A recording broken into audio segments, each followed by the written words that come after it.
So I want to start with my name is Theda, and gosh, I work a spiritual program based on actionable steps. That's who I am. I weigh and measure 3 meals a day off that gray sheet. I write them down. I call them in to my sponsor, and I don't eat no matter what, one day at a time, with the grace of a power greater than, by the grace of a power greater than myself. And it is always, I always start out this way because I always want to remember this, that it is an honor, privilege, and a blessing to be here. It's a blessing to be abstinent. The privilege is to just be sitting here for the amount of time that I have. And it's an honor to be asked to always get to be able to speak at a meeting. So thank you all. And on that note, those of you who know that I always have to start with just a moment of silence with me so that I can stay with you, because I get unfocused very quickly. So I'm just going to ask that we just take a minute and we just breathe together, and then I will relax. Thank you. So I asked Linda, what's the topic? Because it says, why not? So I said, oh, okay. And the thing about me is I love like a little topic. One of the things I do in my program that has sustained me is that whatever month I'm in, I work on the step of that month with my abstinence. It keeps me grounded, it keeps me present, and it keeps me remembering what I'm supposed to do. So I'm going to say in step three, and just close your eyes and listen. There's only one key, and it is called willingness. Once unlocked by willingness, the door opens almost of itself. And looking through it, we shall see a pathway beside, which is an inscription, and it reads, "This is the way to a faith that works." It goes on in the next page to say that if we just add a beginning, even the smallest, is all that is needed. And I threw that in so people who are counting days and those of us who've been around, we get it. Why not? Why not? Because it really does just take, the beginning is small. So I'm going to, for those of you who don't know me, I'm going to tell my story.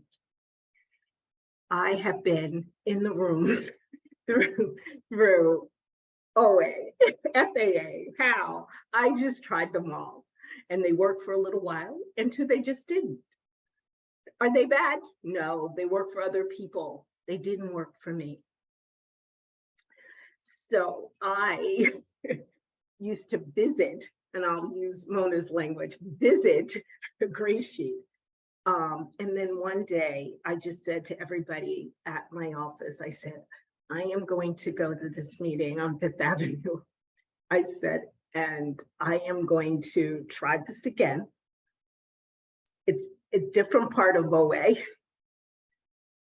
And they said, Theda, we love you. We'll do whatever. Don't worry about it. It's all good. I stood outside of Greenwich House, and it's my slogan. Everything I do in life, I say, walk into Greenwich House. I stood outside of Greenwich House, which was just a building on 5th Avenue and a floor and a room. Sounds like it was an actual house. I think it was the name of the people who owned it. And I sat outside with tears in my eyes. And I said, I said, God, I don't know if you're there. I don't know. I don't even understand. I never did. All I know is that, please, this one time, don't let me have to impress anybody. Don't let me worry if they like me. Don't like me. I don't have to tell them what fantastic career I have and all the places I've been to make them like me. If I could just walk in, do what they say, I don't care if I gain any more weight. I don't want to. I don't care if I lose any weight. I want to stop eating. I can't do it anymore. I'm done. It was a surrender, and a small one. I walked into Greenwich House, and I never left. I sat down, and whoever said they would sponsor me, I said yes. I didn't go into, let me see who's really doing this program the way I think they should be doing it. Let me see who has the longest amount of time. Let me see. I surrendered. I had the willingness to even start with the smallest change in my perception, my understanding, and my way of being, so that I could accept this gift. And it truly is a gift. I had to sit there, and the person told me everything, and I could see Theda. I could see myself coming in just a little bit when she said, I said something about mint, and she said, well, you could choose your gum. I said, oh, and mint. She goes, oh, no, we don't have mints. I said, yeah, but it's the same ingredients. And then I went, what did you say to God? What did you say? Do what they say. Don't question. Just do it. Just this once. Maybe you don't have the answer. And I did it. And I worked my entire program is based on just that. It is based on just do what they said. And then that person just went off, and she was gone for a while, and I had to get someone else within 3 weeks. Remember, it's just the smallest alteration, and it's a willingness to say yes. I went to the next person. They said they would sponsor me at 5 a.m. in the morning. We could tell it's the old days, right? I don't think anybody says that anymore. I don't know. And I said 5 a.m. And then I remember we walk into Greenwich House and we do what they say. I called her at 5. I let the alarm go off at 5. Called her at 5. Went back to sleep before I had to get up and go to work, because that's what was asked. They said at that time, just give me your food, right? Why not? I'm going to go to the why not. Just give me your food. Do you want? Because anything you have to say will be the same whether you eat or don't eat. There are no problems that are going to change because you decide to eat. You explaining anything to me will not change it. Give me your food. Let's get the foundation going. Let's do the food. Go to meetings. I went to a meeting every day. Call other people. I called people. Do service, they said. And at that time, I was still counting days. So my service was, and it was face-to-face. So it was, what we do now is I believe people will be the timer or whatever.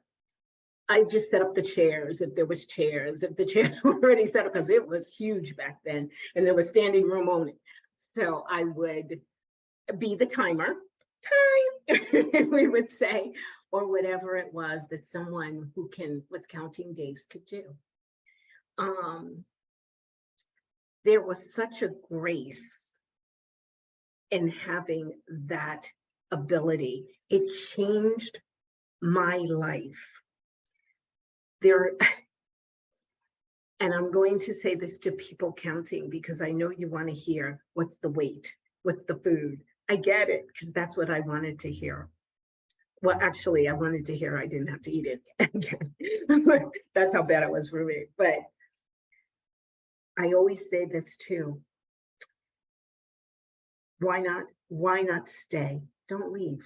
There's no reason to leave. Because the more meetings you go, the more meetings I heard something different. I relate to something that everybody shares. And that's because I walked in asking my higher power, whoever you are, whatever it is, to allow me to have an open willingness that I never had before. I don't care if you have a half a day. I listen. I listen because I grow in my abstinence a little bit more, because it doesn't start with the first bite, ever. It's never that first bite. When somebody says, oh, I picked, no, you already missed a meeting. You already decided that you need to know who's speaking, who's not speaking. You already sat in that meeting and judged whatever you needed to judge. It's in here. It's 5 minutes left. Thank you. It's in here. There is such the guidelines and suggestions that we have. Why not follow them? Even if you follow them for an hour, it gave me a release from all the outside stuff. It just did. I was like, oh my God. After a while, I realized, oh, everything's kind of running okay. And I didn't even understand it at first. I was like, everything's okay. We can travel with this. Why not? Why not know how to travel and have your food so that, I mean, even when I was eating, the chaos in the airport was chaos. It was horrible. But now when I go with my food, who cares about the chaos? Who cares?